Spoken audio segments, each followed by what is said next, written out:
Hello everybody, hope everybody's doing great today. I appreciate those of you who watch this video. I hope you enjoy it. So what happens when the martial arts world, meets the James Bond world, Mr. Suave? What you get is Enter the Dragon, starring Bruce Lee. Perfect mixture between martial arts and James Bond, if I may say. Enter the Dragon is Bruce Lee's first major Hollywood movie. Unfortunately, it's also his last because of his untimely death. But anyways, it is fantastic.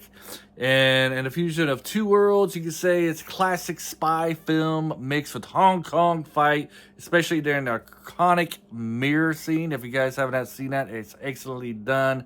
Which brings me to the point of this is you really tell that James Bond inflected this just by the villain alone.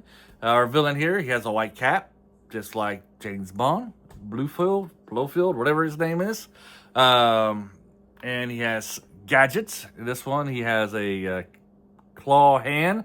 Think of Inspector Gadget. I think Inspector Gadget might have borrowed from Enter the Dragon and James Bond with their character. You know, even the white cat. Did I ever say white cat? Yeah, white cat. Anyways, let's get into this. So very early in the film, we see Bruce Lee talking about his philosophy of fighting, and kind of gives away the end with the mirror scene, where he says, you know, to what's the wording here I'm looking for? To defeat your enemy, you must take away his mask. Something like that was what he said, and this and in the ending, you know, you had all the mirrors circling around, which does an excellent job of showing how Bruce Lee is moving, and when he does his moves, you get to kind of see it like in this flashing, blurs, slow motion type. Very well done. I don't know who came up with that concept, but it was brilliant. If you know whose idea it was to use all the mirrors, let me know. Also, you can kind of see, pretty sure it has to be, right? This influence, the mirror scene influence Conan the Barbarian, the Destroyer. Conan the Destroyer with a mirror scene where he's trying to get the Warlock, and he has to destroy the mirrors to defeat the monster and the Warlock. You got to destroy the illusion. They had to get that from Enter the Dragon, right? I'm just saying. But this movie does have a lot of cultural influence. We also get Jackie Chan in this movie, though you never see his face.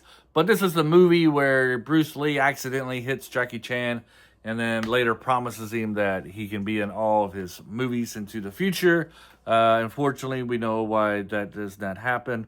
But anyways, getting back a little bit more to the plot here, and the philosophy of the fighting styles, which Bruce Lee is really getting into in this movie, is that we have a rogue student of this martial class, and he's out there trying to be a big drug lord, and he's using like a tournament to gather and recruit other people into his organization.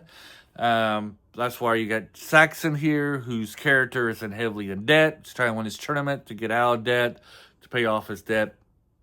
And he's tempted by our villain, can't pronounce his name, sorry, to join his organization so he can pay off the debt. So he's kind of like your gray character. You don't know if he's going to be a good guy or a bad guy. Which side he's going to lean on. Is he going to fall in temptation of money to pay off his debt? Or is he going to choose right? And then you got Jim Kelly. And Jim Kelly's character is mainly used in a way to show how good and how powerful our villain is in the movie. We see him being very capable of holding his own, beating up people. And then we see that translate to the villain, and we see how the villain kind of mops the floor with him a little bit. So when the big fight at the end with Bruce Lee comes up, it kind of puts them on equal footing. This movie also kind of has like a revenge arc, as one of the henchmen is responsible for the death of Bruce Lee's sister in this movie. So he got to kind of revenge and to redeem the school, as he's working for law enforcement. Overall, you got great fighting. Of choreography, of course, in this movie. You can see why Bruce Lee is very well defined, and his speed and everything that made Bruce Lee great in his movies is shown in this movie, indeed, with his power and, like I said, his power and speed. And then we got his espionage going on as well. We got the good old head henchman here, main villain from Bloodsport makes appearance, Bolo Young. Bolo Young, hopefully I pronounced his name right. I'm terrible with pronouncing foreign names. Makes an appearance in this, and he's just as big as strong in this movie as well. He's the #1 henchman, and we have a pretty good scene between him and Bruce Lee.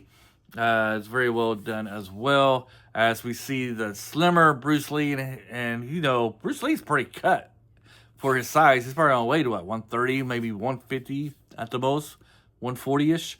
But he's really defined, and you got like Bolo Young here. He's more like a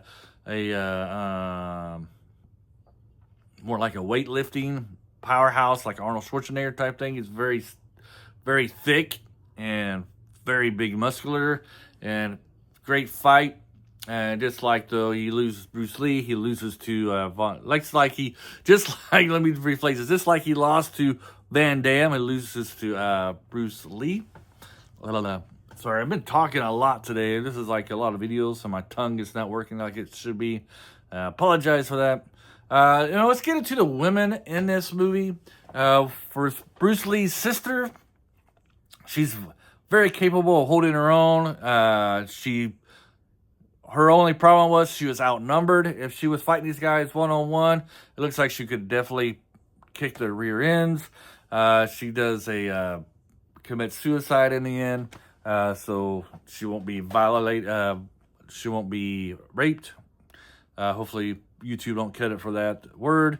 But overall, the women are portrayed largely as status symbols and tools of control offered to guests as rewards to keep them compliant and distracted.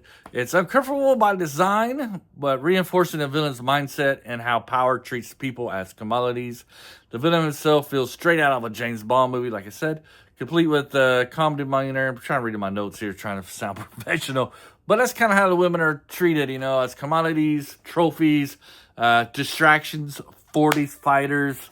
Every night they get like a little buffet selection, of 4 or 5 girls they want to spend time with during the nighttime, so they don't go roaming the island. Then you got one of the women are kind of infiltrated into the system, and she kind of helps Bruce Lee figure out what's going on and help him take down this organization. Overall, I think this is the best Bruce Lee movie, Enter the Dragon. Very well produced, very well shot. Like I said, you got the iconic mirror scene at the end. Just visually, it is very appealing. The fighting is strong, strong choreography. I would like to know, did Bruce Lee need a trampoline to do the backflips and handspring over the people? Because that was very impressive. I want to know if he did that naturally, or if he had a little trick with a trampoline to help him get him over there. Pretty sure there's no wire work in this movie. Overall, love Enter the Dragon. One of my favorites movies, especially martial arts movies. It's one of my favorite martial art movies. You can see why Bruce Lee was trajectory of being a movie star was straight up at this time period. And then, of course, we have the tragic events in his next film. But anyways, Enter the Dragon is definitely a movie to watch. If you've never seen a Bruce Lee movie before, you have to check it out. Let me know your thoughts on Enter the Dragon below. Interested in seeing what your insights are. Any additional information you might have on this, let me know below. Have a great day, and bye.